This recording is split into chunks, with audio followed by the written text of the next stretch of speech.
Pulau Padar. Kalau kita dengar Pulau Padar, rasanya gak berlebihan kalau pulau yang eksotik ini, seperti sepotong kecil surga, yang bertebaran di bumi. Dan, kamu pasti setuju, kalau gak ada kata lain, yang bisa menandingi kata mengagumkan untuk Pulau Padar ini, Pulau Kanawa. Pulau Kanawa, menawarkan pemandangan dengan hamparan gradasi biru laut sebening kristal, dan juga memiliki pantai pasir putih yang bersih. Apa kamu suka bermain air? Terumbu karang yang eksotis di sini, menjadikan pemandangan bawah lautnya semakin menakjubkan. Mengunjungi destinasi wisata tropis ini, tidak akan merugikan deh, dijamin. Pulau Kanawa dan sekitarnya sangat indah, dan itu hanya gambaran singkat tentangnya. Pulau Kanawa ini, tidak diragukan lagi adalah salah satu tujuan wisata terindah, di Labuan Bajo. Pulau Kelor. Buat kamu, yang mencari kedamaian dengan pemandangan alam yang begitu maha indah, wajib untuk kesini, dan naik ke atas Pulau Kelor.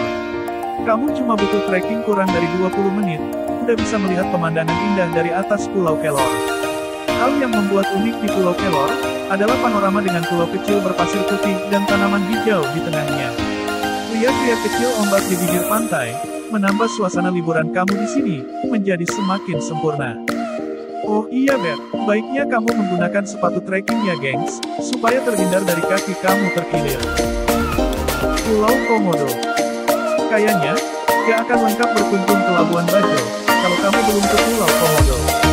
Disinilah, hewan berupa kadal purba, hidup dan berkeliaran. Kamu sudah tahu kan, kalau Komodo sudah diatur sebagai situs warisan dunia oleh UNESCO, dan salah satu dari 7 keajaiban dunia alam dari Seven Wonders of Nature. Pulau Komodo adalah spot wajib di Labuan Bajo. Jangan lupa, eksotisme hewan endemik Komodo, semakin diperkaya dengan bentang alam yang begitu mempesona di Pulau Komodo. Keindahan alam di pulau ini, terhampar dari rimbunnya pepohonan, perbukitan hijau, dan pesona pantai. Dijamin deh, bikin kamu bakal lupa pulang. Hai. Pulau Rinca. Apa kamu udah tahu, di mana bisa melihat Komodo selain di Pulau Komodo? Yes, Pulau Rinca. Di pulau ini, kamu bisa menjumpai Komodo selain di Pulau Komodo. Nah, apa kamu udah tahu juga, perbedaan Pulau Rinca dengan Pulau Komodo? Bedanya, di Pulau Komodo, kita akan melihat lebih banyak hutan, sedangkan, di Pulau Rinca, atau dalam bahasa lokal dikenal dengan nama Lobuaya, kita akan lebih banyak melihat savana. Baik di Pulau Rinca maupun di Pulau Komodo, akan ada ranger yang selalu setia menemani kamu, dan menjaga pulau ini. Para ranger, juga akan menemani kamu ketika sedang trekking di Pulau Rinca. Kebanyakan, paket perwisata yang menawarkan untuk melihat Komodo, akan membawa kamu ke pulau ini daripada ke Pulau Komodo. Pulau Rinca, masih berada dalam gugusan Kepulauan Komodo. Pulau ini, memiliki jarak yang relatif lebih dekat dari Labuan Bajo. Makanya, Pulau Rinca biasanya menjadi tempat Taka Makassar. Taka Makassar merupakan sebuah pulau kecil, yang memiliki struktur berupa hamparan pasir putih yang biasa kita kenal dengan gusung. Eits, apa kamu udah tahu, apa itu gusung? Jadi, gusung itu, kayak sebuah pulau di lautan, yang ketika air laut surut, maka akan membentuk sebuah pulau berpasir.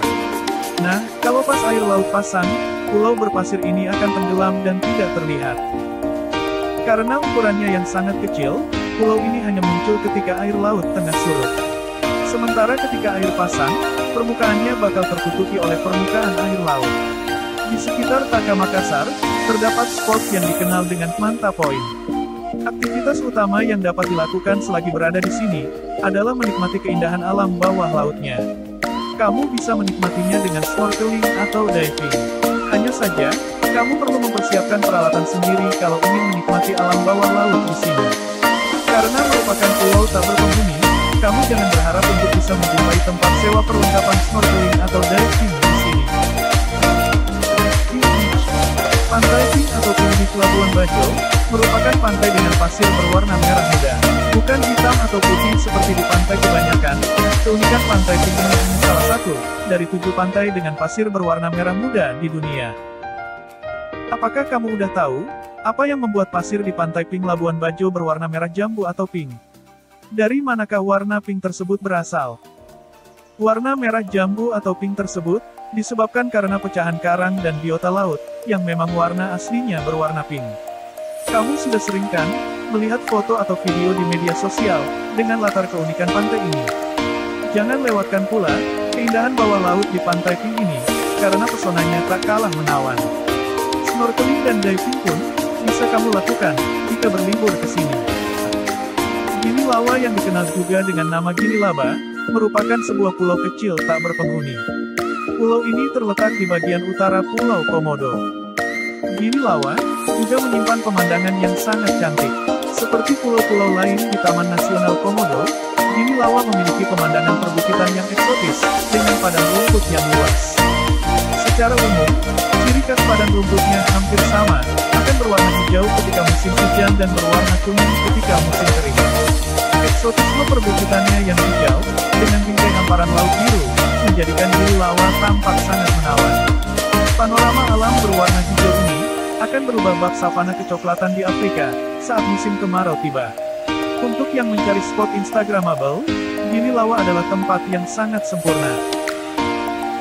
Tapi sayangnya, saat ini kamu masih belum bisa untuk berkunjung di sini. Dikarenakan beberapa waktu lalu terjadi kebakaran hebat, oleh salah satu oknum travel agen, yang kurang mengedukasi wisatawan.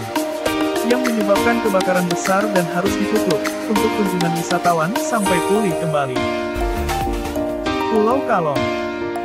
Pulau Kalong, merupakan pulau tak berpenghuni. Pulau ini, menjadi salah satu atraksi yang mulai mencuri perhatian wisatawan. Lantaran di Pulau Kalong, memiliki pemandangan matahari terbenam salah satu yang paling indah di Taman Nasional Komodo. Gimana enggak?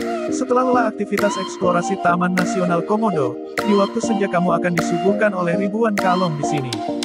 Biasanya, ketika waktu menunjukkan pukul 18 sore, dan senja mulai menampilkan warna jingganya yang sedikit memudar, tiba saatnya, kawanan kalong atau kelelawar itu keluar dari sarangnya. Mereka akan terbang dalam jumlah yang sangat banyak, hingga memukau para wisatawan. Awalnya hanya puluhan, tapi kemudian berubah menjadi ribuan kawanan kalong. Hingga bukan. Desa Wairebo lebih mendunia, baru di Indonesia. Ungkapan ini, rasanya emang gak salah.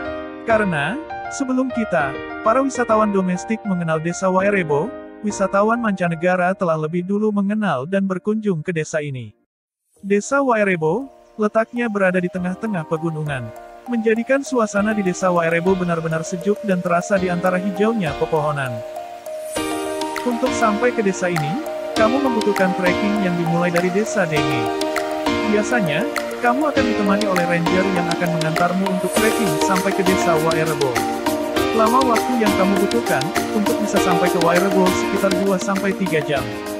Jadi, persiapkan stamina kamu, sebelum berkunjung ke sini. Nah, 10 tempat wisata di Labuan Bajo yang wajib kamu lihat, sudah kami bahas. Kalau kamu pengen bahas tempat wisata lainnya, tulis di kolom komentar ya.